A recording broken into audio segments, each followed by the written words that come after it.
En esta exposición como tal se va a dar como un abordaje a los distintos síndromes del paciente de urgencias, sobre todo los síndromes que aún no hemos visto, ¿vale? De manera general. En primer lugar tendríamos lo que sería el abordaje de la fiebre, pero en primer lugar hay que definir algunos términos, ¿no? La fiebre como tal se define como la elevación de la temperatura corporal por encima de 37,9 grados Celsius, ¿vale? El término fiebre de origen desconocido hace referencia a cuando hay fiebre y esta tiene una evolución mayor a 3 semanas sin diagnosticar o ha pasado por más de 3 días en estudio y nada que sea con la causa. En cuanto a la hiperpirexia, esta es una fiebre con cifras de temperatura que superan los 41,5 grados Celsius y se asocia más que todo a patologías cerebrales como las hemorragias, o también se la suele definir como un aumento de la temperatura corporal mayor a 1 grado Celsius por hora. Y en cuanto a lo que sería la hipertermia, esta se define como un aumento de la temperatura por encima de 39 grados y se da a causa de una falla en el centro termorregulador hipotalámico de lo que sería la temperatura. Se acompaña, entre muchas cosas, de anhidrosis, no responde de manera favorable a lo que serían los antipiréticos, a los AINES. Y bueno, pues acá también se dividen ciertos síndromes como el síndrome del golpe de calor, la hipertermia maligna por medicamentos, el síndrome neuroléptico maligno y la hipertermia inducida por anestésicos. Ya hablando de lo que sería el abordaje, la fiebre, como se dijo anteriormente, es la elevación de la temperatura en términos prácticos por encima de 38 grados. Como tal, no es una patología, sino más bien se considera como una manifestación, un mecanismo de defensa ante ciertas agresiones. Por lo tanto, pues en el caso de que recién valoremos a un paciente, se recomienda considerar el origen infeccioso, en primer lugar, si tenemos a un paciente con fiebre, hasta que se demuestre lo contrario. Y pues en este orden de ideas iniciamos valorando lo que sería el Quick SOFA, ¿sí? Que busca, como ya sabemos, alteración del nivel de conciencia, escala de Glasgow menor a 3, tensión arterial sistólica por debajo de 100 milímetros de mercurio, una frecuencia respiratoria que indique taquipnea mayor a 22 respiraciones por minuto. Si como tal el Quick SOFA es mayor o igual a 2, sería sugestivo de un proceso séptico y se deberá abordar como tal, ¿sí? Ya, o sea, lo que sería monitorizar líquidos, glucemia capilar, mantener la oxigenación por encima del 95%, tomar biomarcadores, cultivos, ¿sí? En estos casos el cultivo no tiene que retrasar el inicio de lo que sería el antibiótico empírico, ¿vale? Sino que se debería iniciar ah, cuando se sospeche de sepsis, ¿vale? Listo. En el caso de que el QSOFA, de que el QuickSOFA sea menor a 2, es decir, 1 o 0, entonces estaríamos descartando un proceso como tal séptico, ¿sí? Y únicamente se daría lo que sería el tratamiento de la fiebre, que consistiría en reposición hidroelectrolítica, medidas físicas si lo requiere y antipiréticos. Sí, y posteriormente se tendría que determinar el origen de la infección, mediante la historia clínica y lo que serían las pruebas complementarias.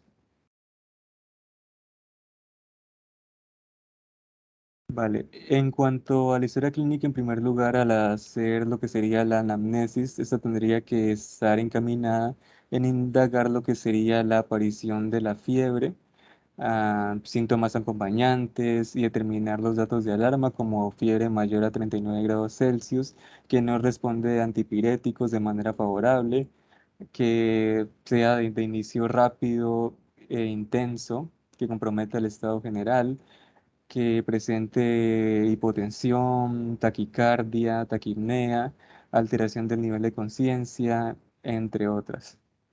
Por otra parte, también se tienen que determinar si existen antecedentes, averiguar si existen antecedentes, perdón, personales y epidemiológicos, ¿sí? Teniendo en cuenta antecedentes como enfermedades crónicas, inmunosupresión, ingresos hospitalarios y cirugías recientes, ¿vale? Debido a la posibilidad de infección nosocomial. Am, si el paciente reside en zona endémica o está en hacinamiento o ha tenido contacto con enfermos con la misma sintomatología, o si como tal, ¿qué más? Bueno, sería eso. El examen físico sería un examen físico completo y minucioso para determinar la existencia de un posible foco infeccioso. Ya en cuanto a lo que serían los paraclínicos y pruebas complementarias, estaría lo que sería solicitar analítica de sangre con hemograma completo, bioquímica, coagulación, gasometría, biomarcadores, sistemático de orina, radiografía de tórax, cultivos microbiológicos. También se podrán solicitar otras pruebas según sospecha clínica, como coprocultivo, pruebas para diagnóstico de tuberculosis, VIH, electrocardiograma, ecocardio, CPK, ¿vale? Y en base a los resultados paraclínicos se podrá determinar si la fiebre es de origen infeccioso o no. Si esta es de origen infeccioso, se podrá dar un tratamiento antibiótico empírico según contexto clínico y principal sospecha diagnóstica. En el caso de que la fiebre sea de origen no infeccioso, se podrán pues mirar diagnósticos diferenciales como hipertermia maligna, síndrome neuroléptico maligno, pancreatitis aguda y síndrome serotoninérgico.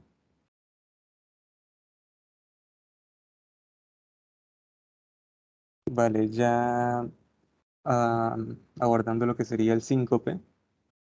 El síncope se define como una pérdida transitoria del conocimiento y el tono muscular producido por una hipoperfusión del sistema activador localizado en lo que sería el tronco cerebral.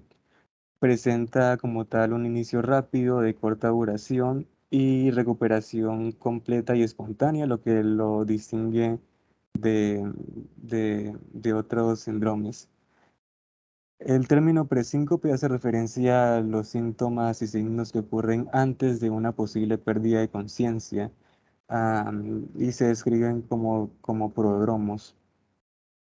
En cuanto a las características del síncope, en resumen sería un inicio rápido y de corta duración, ¿vale? A una recuperación completa y espontánea y cabe recalcar que pues esta no va a ser de origen traumático, o sea, el paciente simplemente va a perder el tono postural y la conciencia de manera espontánea sin necesidad de golpes. Vale, entonces en cuanto al abordaje del síncope, inicialmente debemos hacer unas preguntas para saber si el síncope am, es o no es un síncope, válgame la redundancia. Debemos preguntar si la pérdida de la conciencia fue completa, si la pérdida del conocimiento fue de inicio rápido o de duración breve o transitoria, si luego de la recuperación del estado de conciencia hubo recuperación espontánea y sin secuelas, y si hubo pérdida del tono postural, ¿vale? En el caso de que las respuestas hayan sido negativas, se tendría que considerar un diagnóstico diferencial como un pseudosíncope psicógeno, síndrome del robo de la subclavia, hemorragia subaracnoidea o hipoglicemia, ¿vale? En el caso de que las respuestas hayan sido positivas, pues estaría indicando una alta sospecha de síncope. Y para ello ya deberíamos abordar posteriormente con una historia clínica detallada, exploración física y electrocardiograma para descartar si es de origen cardíaco o no. En cuanto a la historia clínica, en primer lugar sería abordar lo que serían los antecedentes personales, antecedentes familiares también, ¿vale? En cuanto a los antecedentes personales, cardiopatía, síncopes, epilepsia, tóxicos, diabetes mellitus, embolismo pulmonar, diuréticos, betabloqueantes, vasodilatadores y antiarrítmicos. En el caso de los antecedentes familiares, bueno, si el paciente tiene familiares que han muerto así, o a muerte súbita, cardiopatías congénitas, síncopes, enfermedad cardíaca previa, parkinsonismo, etcétera. Las características del episodio que se deberían preguntar siempre. Si antes del episodio, la posición que tenía, qué actividades estaba haciendo, factores precipitantes como calor, miedo, dolor, movimientos del cuello, ¿vale? Si el paciente estaba en bipedestación prolongada, que, que como tal nos daría una sospecha de síncope ortostático, si estaba en periodo postprandial o durante o el comienzo del episodio sintió palpitaciones, náuseas, vómitos, sudoración, si presentó un aura o síntomas anteriores al episodio, como mareo, visión borrosa, movimientos anormales, entre otros. En cuanto a la exploración física, que luego realizamos después de lo que sería la anamnesis, sería determinar la tensión arterial, la frecuencia cardíaca, frecuencia respiratoria, temperatura corporal, saturación de oxígeno. No se nos debe olvidar lo que sería la glicemia, ¿vale? Am, Además de eso, una exploración física detallada, buscar presencia de soplos carotídeos, mordedura lingual, que es frecuente, auscultación cardíaca patológica, masas pulsátiles, o pulsos distales. Y luego lo ideal sería solicitar un electrocardiograma para determinar un presunto origen cardiogénico o no. En cuanto a lo que sería el síncope cardiogénico o cardiovascular, es aquel síncope que está relacionado a anormalidades cardíacas, arritmias, entre otras, siendo más frecuente en las personas mayores de edad, ¿sí?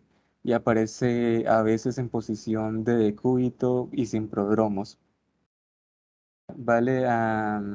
Estos pacientes suelen tener los siguientes antecedentes correspondientes a lo que sería cardiopatía estructural, enfermedad coronaria, antecedente familiar de muerte súbita, edad temprana, ¿vale? Y en cuanto a las características del síncope cardiogénico, serán que está acompañado de dolor torácico, a menudo disnea, dolor abdominal, cefalea, que se presenta durante el ejercicio o en sedestación, ¿sí? Y si está precedido de palpitaciones. En cuanto a los hallazgos, a lo que sería la exploración física, puede haber una tensión arterial disminuida, bradicardia persistente, soplo sistólico de nuevo. ¿Vale? En cuanto a los hallazgos en el electro, pues básicamente cualquier anormalidad de nuevo en el electro, pues nos puede orientar a este síncope, ¿vale? entre ellos el bloqueo auricular ventricular, cambios de isquemia, infarto, bloqueo de rama, taquicardia supraventricular, QT alterado, entre otras. Y pues todo esto nos orienta a lo que sería un síncope cardiogénico y por ende es de alto riesgo y se debería hospitalizar para estudiarlo o abordarlo de una mejor manera. En cuanto a los síncopes de bajo riesgo cardiovascular, am, como lo que sería el síncope ortostático, el síncope vasovagal, ¿vale? Estos tipos de síncope pues van a ser los síncopes que de por sí van a tener ausencia de una cardiopatía estructural, antecedentes de otros episodios de síncope, sobre todo antes de los 40 años, tras un estímulo auditivo, oloroso desagradable, entre otros. Am, tras vivencia prolongada, después de un esfuerzo, ¿vale? En cuanto a lo que sería el síncope ortostático, este va a ser el que ocurre después de ponerse de pie o en bipedestación prolongada, ¿sí? Es decir, los pacientes que están sentados, acostados y se paran de manera súbita, de manera rápida, y presentan hipotensión, pues esto se va a relacionar con el desarrollo del síncope. También en el caso de que el paciente pues esté consumiendo hipotensores, ¿vale? Vale. Am, vale, si el síncope fue precipitado por dolor, estrés, miedo o alguna emoción fuerte o por bipedestación y además se asocia a prodromos característicos como sudor frío, palidez, náuseas, se tratará de lo que sería un síncope vasovagal, ¿vale? Por otro lado, si el síncope ocurre inmediatamente después de triggers o disparadores um, o situaciones específicas como la micción, defecación, tos, estornudos, ejercicio, inclusive la risa, estaríamos hablando de lo que sería un síncope situacional, como lo dice su nombre. Ambos corresponderían a lo que sería el síncope neuromediado, ah, y en la mayoría de los casos, pues, se dan recomendaciones y se procede al alta hospitalaria. En cuanto a las náuseas y los vómitos, otro tema aparte, ¿sí? Las náuseas se entienden como la primera fase en la mayoría de las ocasiones del vómito, ¿sí? Se describe como una sensación desagradable que puede indicar una posible devolución del contenido gástrico a través de la boca y se puede acompañar, entre otras, de cialorrea, sudoración y mareo. El vómito, específicamente hablando, es la expulsión forzada y violenta del contenido gastrointestinal, ¿vale? A través de la boca. Las náuseas y los vómitos constituyen un motivo frecuente de consulta en el servicio de urgencias. La valoración inicial consiste en tomar los signos vitales, tensión arterial, frecuencia cardíaca, frecuencia respiratoria, temperatura, saturación de oxígeno, a valorar el estado de deshidratación, signo de pliegue, sequedad de piel y mucosas, tono de globos oculares, ¿vale? Con el fin de determinar si, en primera instancia, si el paciente requiere estabilización primaria o no, ¿sí? Luego tenemos que valorar los signos de alarma si es que están presentes, ¿vale? Como taquicardia, hipotensión arterial, signos de hipoperfusión, frecuencia respiratoria aumentada o disminuida, bajo nivel de conciencia, dolor postraumático, distensión abdominal y disminución del estado de conciencia. Y en estos casos, pues se haría una estabilización inicial consistente en oxígeno y líquidos por vía venosa periférica.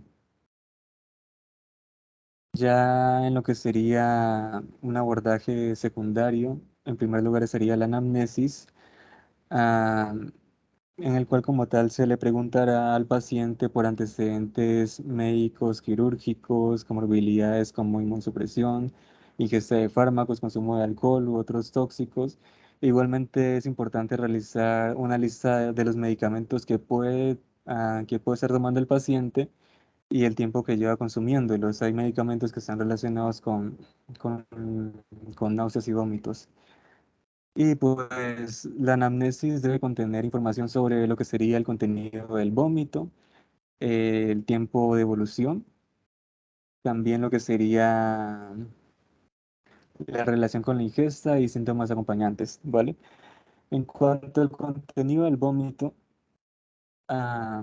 si el vómito pues contiene sangre fresca, oscura, o en pozos de café, ¿sí?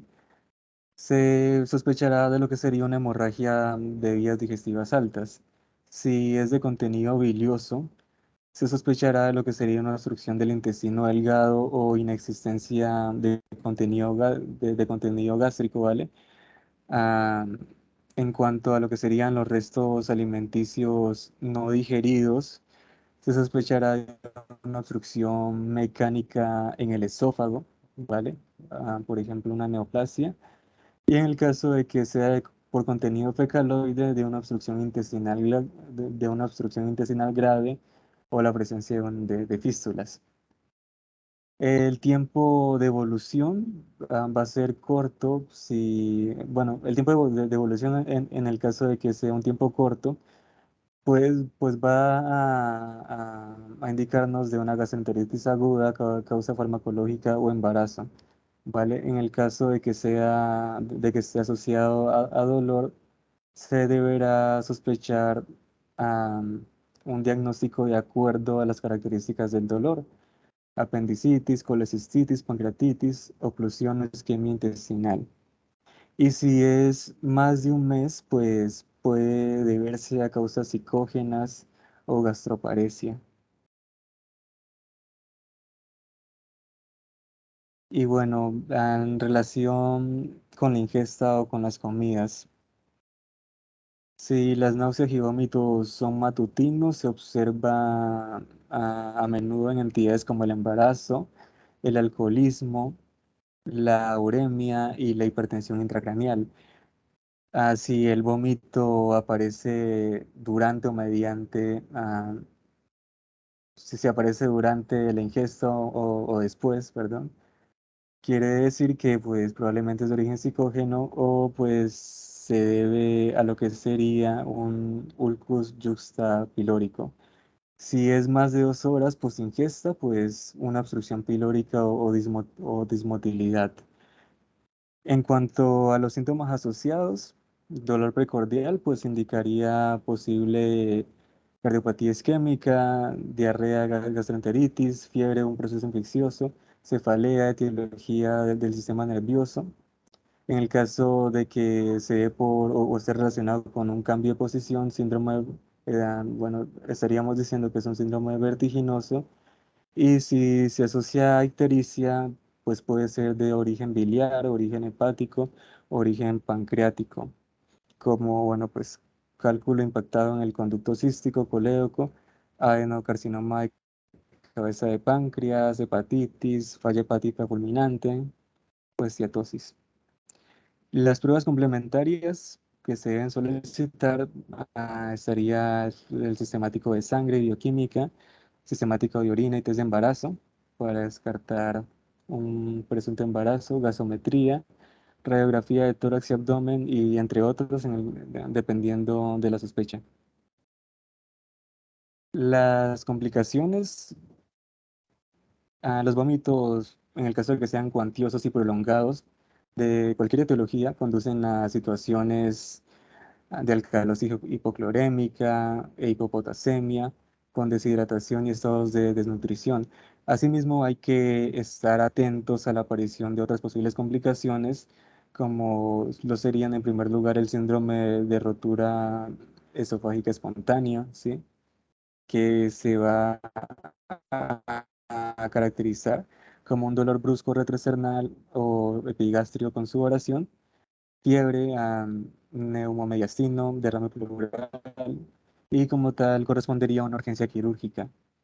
El síndrome de Mallory-Weiss correspondería a un desgarro de la mucosa esófago cardial, ¿vale? Provocado casi siempre por náuseas o vómitos fuertes, más frecuente en pacientes con hernia de hiato. La hemorragia, aunque como tal suele ser leve y autolimitada, puede llegar a ser importante en algunos casos. Y en cuanto a la broncoaspiración, ocurre con deterioro del nivel de conciencia. ah, me desconecté.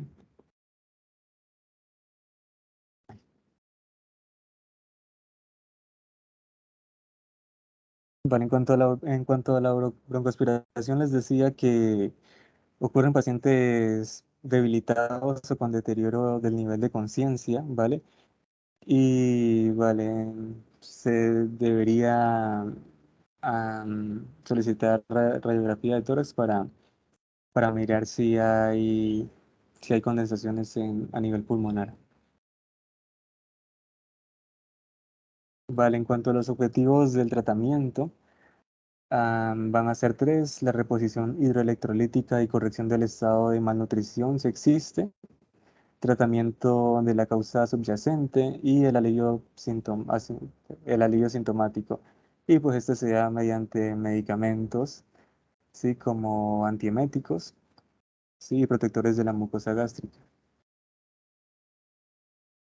El destino del paciente, el alta está indicada cuando no hay evidencia de patología de base importante, ¿sí?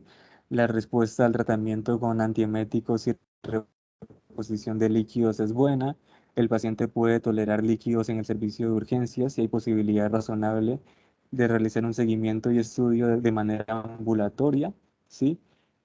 Y en cuanto a lo que sería el ingreso o la hospitalización, está indicado ante sospecha de deshidratación grave, malnutrición, alcalosis metabólica hipoclorémica y hipocalemia, otras complicaciones como las que acabamos de ver, o broncoaspiración. Ya finalmente bueno, para abordar lo que sería el síndrome diarreico, esto se define como ah, un aumento en el número de deposiciones mayor o igual a 3 días, ¿sí? O la disminución de la consistencia de las deposiciones en relación con lo que viene siendo habitual en el paciente, ¿vale? Se denomina como diarrea aguda cuando esta, esta como tal se limita a 14 o menos días de duración. En el caso de que sea una diarrea persistente es cuando va de 14 días a 30 días, ¿sí? Y en el caso de lo que sería una diarrea crónica, cuando es más de 30 días de duración. En cuanto a la aproximación diagnóstica, ante un paciente en urgencias con diarrea aguda, es muy importante realizar una buena anamnesis, ¿sí? Para distinguir entre, digamos, una diarrea acuosa o inflamatoria y una correcta exploración física que nos permite valorar el estado de hidratación y gravedad, ¿sí? Tendríamos que interrogar por lo que sería el número de posiciones y consistencia de las mismas, hábito intestinal previo, productos patológicos, el tiempo de evolución y síntomas asociados. En el caso de que, bueno, estén presentes factores asociados, hay que tener en cuenta la edad del paciente, como comorbilidades, hábitos tóxicos y sexuales, factores socioeconómicos y antecedentes familiares. También es de importancia tener en cuenta factores que pueden deteriorar al paciente, ¿sí? Como presencia de sangre, moco, pus en las heces, más de 6 deposiciones al día, que haya tenido un tratamiento antibiótico previo, que haya tenido una hospitalización previa en pacientes mayores de 70 años, inmunocomprometidos, o que tengan una diarrea de más de 48 horas. Y vale, en cuanto a lo, bueno, la diarrea puede ser causada, bien sea por causas infecciosas o por no infecciosas. Infecciosas como virus, bacterias, parásitos, hongos. Ah, También puede estar determinado por viajes, ¿sí? Alimentos, medicamentos, tóxicos, entre otros. Es importante determinar si el paciente anteriormente ha consumido antibióticos, si ha estado hospitalizado recientemente, en el caso de que sea, en el caso de que sea de origen nosocomial, fármacos, viajes recientes. Si hay más personas, si hay familiares o personas cercanas que tengan la misma sintomatología, se puede relacionar mucho con lo que sería el consumo de alimentos. En cuanto a la aproximación diagnóstica, estaríamos mirando lo que sería la estabilidad hemodinámica, tensión arterial menor a 65 milímetros de mercurio, tensión arterial media menor a 65 milímetros de mercurio, frecuencia cardíaca en taquicardia, taquipnea, oliguria y una escala de Glasgow disminuida, ¿vale? En cuanto a los criterios de gravedad, es que haya falla de órgano diana, fiebre mayor a 38 grados, dolor abdominal, síncope y signos de deshidratación. Los signos más fiables de diarrea aguda son la aparición del signo de pliegue, la sequedad de mucosas, ojos hundidos y lo que sería la alteración del estado de conciencia. En cuanto a la exploración física, a nivel abdominal tendríamos que inspeccionar, auscultar y posteriormente palpar. También es pertinente valorar al paciente neurológicamente, si presenta signos meningios, rigidez de la nuca, focalidad neurológica. Vale, ya en cuanto a los paraclínicos, se recomienda, bueno, pues la solicitud de los paraclínicos únicamente en pacientes con diarrea moderada o diarrea severa. En pacientes con diarrea leve, pues no se suele solicitar paraclínicos debido a que esta pues se suele autolimitar a 48 horas en la mayoría de los casos. Y vale, en cuanto a los paraclínicos, puede ser una analítica de sangre con hemograma completo, gasometría venosa y bioquímica, urea y lactato, analítica de orina, hemocultivos en el caso de que presente fiebre, coprocultivos, radiografía simple de abdomen y otras pruebas como ecografía abdominal, TAC, endoscopia y pues todo de acuerdo a lo que sería la sospecha diagnóstica. En cuanto al abordaje, la valoración inicial, esta se va a dar, o sea, una vez tengamos lo que sería ciertos criterios, en el caso de que el paciente esté estable hemodinámicamente, si tiene criterios de gravedad o si tiene factores asociados, como lo vimos anteriormente. Una diarrea leve, por lo tanto, sería un paciente que tiene estabilidad hemodinámica, que no tiene criterios de gravedad, no tiene factores asociados y que como tal tampoco tiene factores de riesgo que lo deterioren de manera progresiva, como lo dije anteriormente, presencia de sangre, moco, pus en las heces, más de 6 deposiciones al día, entre otras. Bueno, ya estaríamos hablando de lo que sería una diarrea moderada en el caso de que el paciente, bueno, esté estable hemodinámicamente, pero como tal tenga uno o más criterios de gravedad o uno o más factores asociados. Y bueno, en el caso de que sea una diarrea grave, pues ya el paciente estará inestable hemodinámicamente y tendrá criterios de gravedad. El abordaje para el paciente con diarrea leve, en primer lugar, será domiciliario, ¿sí? Con aporte de líquidos mediante sueros de rehidratación oral, analgesia, bebidas isotónicas, asociar o dar paulatinamente una dieta blanda, ¿sí? Si es que tolera la vía oral. evitar ciertos alimentos como los lácteos, al menos durante unas 72 horas, am, reintroducir la dieta normal de forma progresiva. La antibiótico-terapia no suele ser necesaria, ya que este tipo de diarrea suele autolimitarse en 48 horas. Y los paraclínicos al igual no suelen ser necesarios. En cuanto a la diarrea moderada, acá como tal hay como una discusión en que si estos pacientes se deberían hospitalizar o no, ¿vale? Los criterios de ingreso hospitalario pues serán deshidratación severa, inestabilidad hemodinámica, diarrea inflamatoria, vómitos incoercibles, diarrea con riesgo vital, etiología no infecciosa, sospechada de abdomen agudo, ingesta previa de antibióticos por otros motivos. Pero pues inicialmente podemos dar observación a estos pacientes bueno, tratándole los síntomas como fiebre, am, deshidratación, ¿vale? Y en el caso de que este como tal no logre una mejoría considerable, pues se podría pensar en una hospitalización. Y en ese caso, pues ya se comenzaría a dar un abordaje con sueroterapia intravenosa, restricción de la dieta, a tratamiento de factores asociados, ¿vale? La diarrea severa, sí o sí va a requerir un ingreso hospitalario, ¿sí?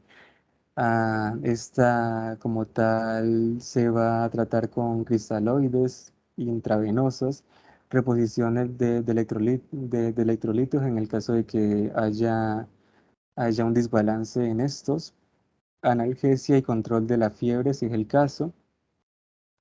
Y en cuanto a los antidiarreicos, pues estos son controversiales, ¿sí? En los casos donde se decide utilizarlos o su beneficio sea mayor, se recomendaría, digamos, la loperamida o subsalicilato de bismuto.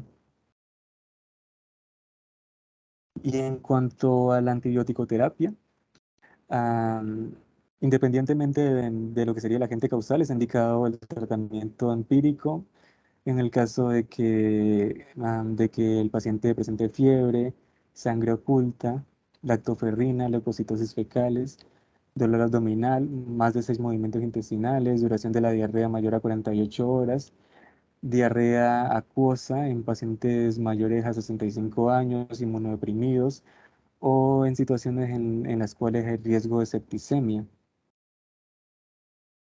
Pero como tal se recomendaría únicamente en los casos de pacientes con diarrea, bien sea moderada o severa o grave. Y eso sería todo.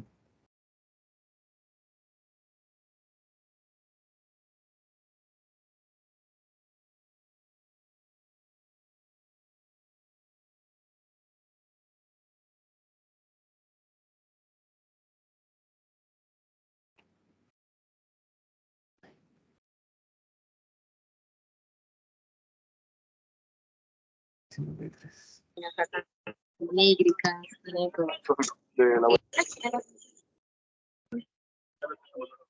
Claro, adelante. Claro. ¿Estás comiendo? Sí, señor. Listo. Bueno, entonces en nuestro video es extremadamente importante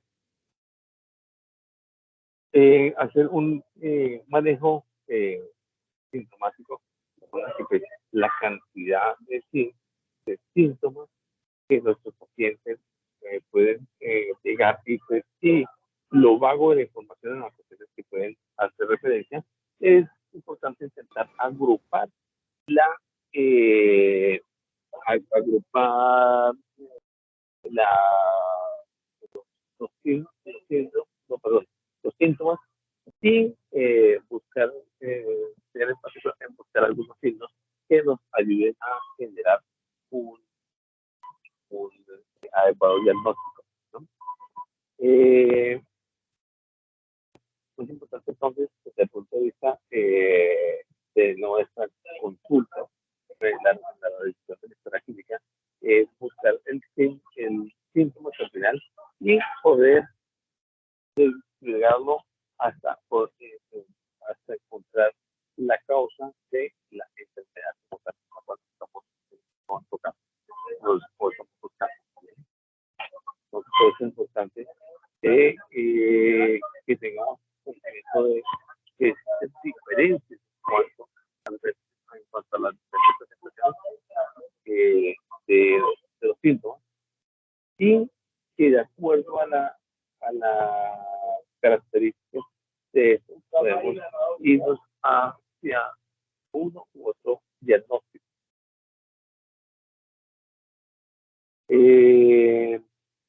Es muy enfático en que la información que el paciente nos esté dando sea la más cercana posible a la verdad. Para todos los pacientes tienen, sobre todo nuestras comunidades, tienen gran tendencia a disminuir la importancia de los síntomas o en ocasiones a negar algunas situaciones que están ocurriendo. Es importante, además de preguntar, volver a preguntar o cambiar el sentido de la pregunta para buscar de que confirmar lo que ya nos hayan dicho. ¿No? En cuanto a cada uno de los síntomas, diremos que la fiebre es uno de los principales síntomas por los cuales las personas acuden al servicio de urgencia, especial cuando estamos con población pediátrica. Lo mismo que la diarrea, las náuseas y el vómito. Pero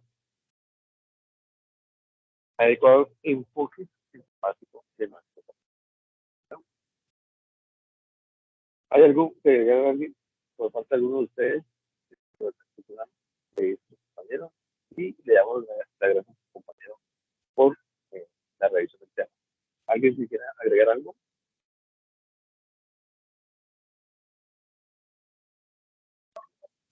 En el medio de una cifra, creo que hace salió un artículo grande sobre fiebre de origen desconocido.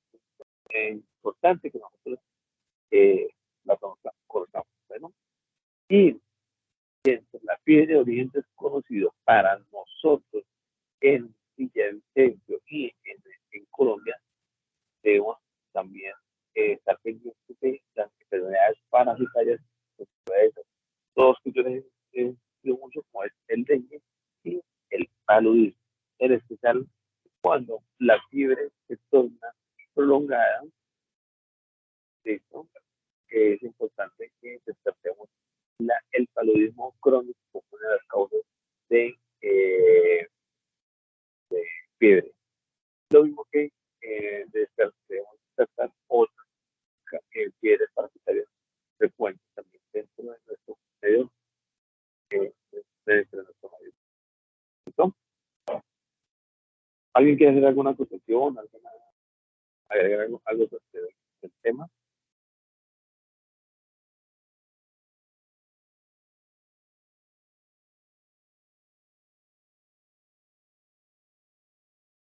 ¿Ninguno? ¿Estamos todos presentes o todos estamos ausentes? No, señor. No presente, doctor. Bueno. ¿Listo? Bueno, entonces le damos las gracias a mi compañero y estamos pendientes para el siguiente tema. Bueno, sí, mañana, señor. noches, por favor, la presentación y envíen la asistencia. Muy amable, gracias.